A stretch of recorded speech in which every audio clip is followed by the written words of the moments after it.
अभी 2 घंटे पहले G20 समिट का समापन हुआ और अब मेरा विधिवत ऑस्ट्रेलिया के साथ बायलैटरल मीटिंग का कार्यक्रम शुरू हुआ और उसका प्रारंभ पूज्य बापू के स्टैचू के अनावरण के साथ उनको नमन कर करके हो रहा है। ये मेरे लिए बहुत सौभाग्य की बात है।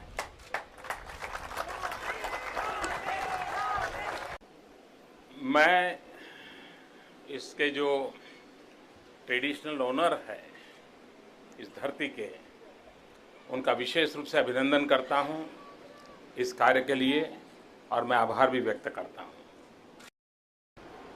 मैं मेयर श्री का भी बहुत आभार व्यक्त करता हूं कि इस काम के लिए उन्होंने हमें सहयोग दिया और हर भारतीय की भावना का आदर किया। इसके लिए मैं उनका भी आभार व्यक्त करता हूं। इन दिनों भारत में मेरे विषय को लेकर के एक चर्चा चलती है और मैं भी कभी कभी सुन करके बड़ा हैरान होता हूं। कुछ लोग ये कहते हैं कि मोदी प्रधानमंत्री बनने के बाद बार बार गांधी का नाम लेते हैं और हर चीज में गांधी को लाते हैं, लेकिन आज हेमंत ने जो घटना सुनाई उसके बाद मैं समझता हूं इस प्रकार की चर्चा करने वालों को जवाब मिला होगा कि जब मैं मुख्यमंत्री भी नहीं था और ब्रिस्बेन भी आता हूं तब भी यहाँ के लोगों के लिए मैं गांधी की बात करता हूं। मेरा ये कमिटमेंट है, मेरा ये समर्पण है, ये मेरा उनके प्रति श्रद्धा का भाव की अभिव्यक्ति है। हमारा शर्मा जी का परिवार यहाँ बैठा है। उस समय जो मुझे मेरी खातिरदारी करते थे जब मैं यहाँ आया, पुराने लोगों को मैं देख रहा हूँ, काफ़ी परिचित चेहरे मुझे नज़र आ रहे हैं, लेकिन बड़े लंबे अरसे के बाद आज मेरा आप सबके बीच आना हुआ है। लेकिन एक अच्छे अवसर पर मुझे आने का सौभाग्य मिला है। 2 अक्टूबर को पोरबंदर की धरती पर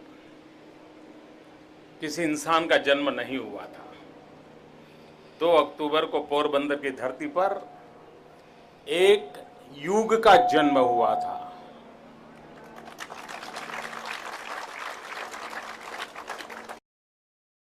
और मैं मानता हूं कि महात्मा गांधी आज भी दुनिया के लिए उतने ही रिलेवेंट हैं जितने कि वो अपने जीवन काल में थे। आज विश्व 2 बड़े संकटों से गुजर रहा है और पूरे विश्व को उसकी चिंता है, चर्चा है। हमारी G20 समिट में भी उन दोनों बातों की चर्चा में काफी समय भी गया है और वो 2 बातों का जवाब महात्मा गांधी के जीवन में से मिलता है। महात्मा गांधी के जीवन की बातों को अगर हम देखेंगे तो आज विश्व जिन समस्याओं से जूझ रहा है उसका जवाब ढूंढने में हमें कोई दिक्कत नहीं होगी। आज दुनिया को एक चिंता है ग्लोबल वार्मिंग की और दुनिया को दूसरी चिंता है टेररिज्म की, आतंकवाद की। ग्लोबल वार्मिंग के मूल में मनुष्य की जो प्रकृति का शोषण करने का स्वभाव रहा, सदियों से हमने प्रकृति का शोषण किया, प्रकृति का विनाश किया और उसी ने आज ग्लोबल वार्मिंग का हमारे लिए संकट पैदा किया है। महात्मा गांधी हमेशा प्रकृति से प्रेम करने का संदेश देते थे। उनकी पूरी जीवनचर्या में एक्सप्लॉयटेशन ऑफ द नेचर, उसका वो विरोध करते थे। मनुष्य को मिल्किंग ऑफ द नेचर का ही अधिकार है, उससे ज्यादा प्रकृति से लेने का अधिकार नहीं है। ये बात महात्मा गांधी जीवन में जी करके दिखाई थी। अगर हमने प्रकृति का शोषण न किया होता, मनुष्य की आवश्यकता के अनुसार अगर मिल्किंग ऑफ द नेचर किया होता, तो आज पूरे विश्व को जिस प्रकार की समस्याओं का संकट से झेलना रहा है, शायद हमें जूझना न पड़ता होता। महात्मा गांधी जब 25 के कालखंड में, 20-25 के कालखंड में, 1925 और 2030 के बीच में साबरमती आश्रम में रहते थे। 1930 में दांडी यात्रा के लिए वो चल पड़े थे, उसके बाद कभी वापस साबरमती आश्रम नहीं आए थे और साबरमती नदी के किनारे पर रहते थे। उस समय साबरमती नदी लबालब पानी से भरी हुई रहती थी। 1920-25 के कालखंड में पानी की कोई कमी नहीं थी, लेकिन उस समय भी अगर गांधी को पानी कोई देता था और ज़्यादा पानी देता था तो गांधी उसको डांटते थे कि पानी को क्यों बर्बाद कर रहे हो, पानी आधा गिलास दो, जरूरत पड़ी को दूसरी बार मांगेगा।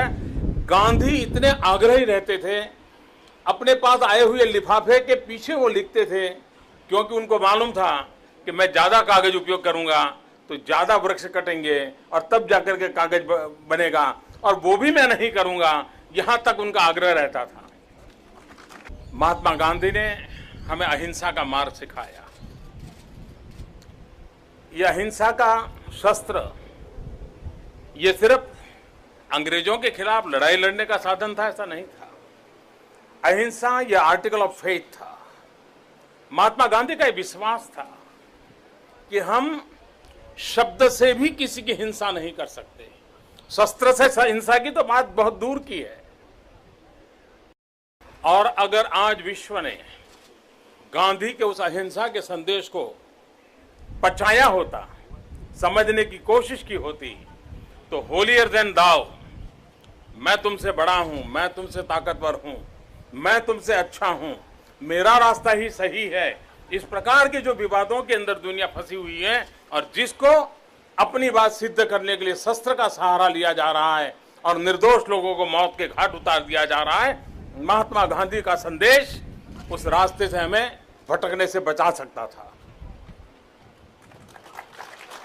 बातों बातों में मन से जो बात निकली, मैंने भी कभी सोचा नहीं था कि ये लोग ये काम तो करेंगे ही, लेकिन वो सौभाग्य मेरे नसीब में होगा। शायद कोई ईश्वरीय संकेत है कि इस काम के लिए मुझे अवसर मिला है।